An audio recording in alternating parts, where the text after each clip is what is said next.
ശ്രീനാരായണ ഗുരു മലയാളം, സംസ്കൃതം ഭാഷകൾ അനായാസം കൈകാര്യം ചെയ്യുന്നതിനുള്ള പഠിപ്പും അറിവും ശേഷിയും നാണു സമ്പാദിച്ചു കഴിഞ്ഞു.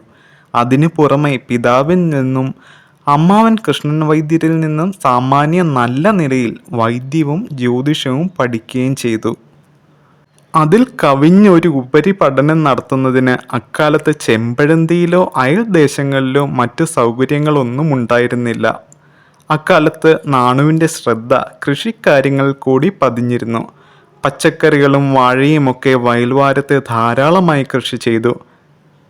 അതിനിടയിൽ വയൽവാരത്തെ പാടത്തിനും പറമ്പിനും ഇടയ്ക്കായി നല്ലൊരു വെറ്റിലത്തോട്ടവും ഉണ്ടാക്കി. വെറ്റിലത്തോട്ടം നനയ്ക്കുന്നതിനായി അടുത്തുള്ള തൊടിയിൽ ഏതാനും ദിവസങ്ങൾ കൊണ്ട് ഒരു കിണർ സ്വന്തമായി വെട്ടിയുണ്ടാക്കുകയും ചെയ്തു.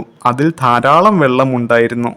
ചെമ്പഴന്തിയിൽ മറ്റു പലർക്കും വെറ്റില കൃഷി ഉണ്ടായിരുന്നെങ്കിലും അതൊന്നും നാണുവിൻ്റെ വെറ്റിലത്തോട്ടത്തിനോളം വരില്ലായിരുന്നു.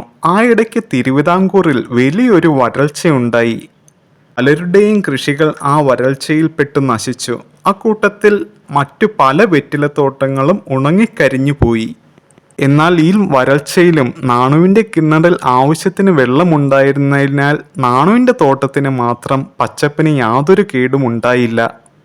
ചുറ്റുവട്ടത്തുള്ളവരൊക്കെ കുടിവെള്ളത്തിനായി നാണുവിൻ്റെ കിണറിനെയാണ് അപ്പോൾ ആശ്രയിച്ചത്. എപ്പോഴും നിറയെ വെള്ളമുണ്ടായിരുന്നു ഈ കിണറിൽ.